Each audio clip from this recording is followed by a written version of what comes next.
Я даю слово, что на эту гору никто не зайдет, пока мы не найдем компромиссное решение.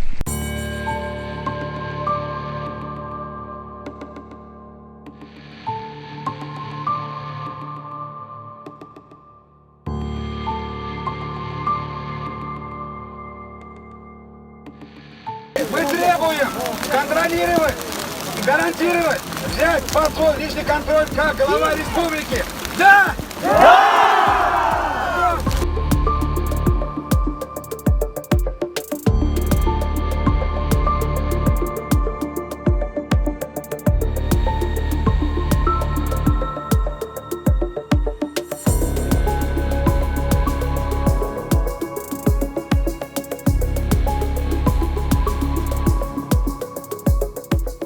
Закон охраняет эти памятники природы.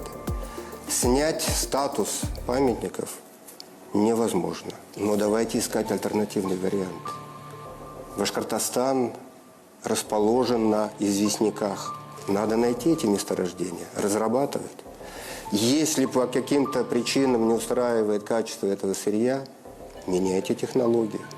Сегодня технология современная позволяет перерабатывать сырье любого качества.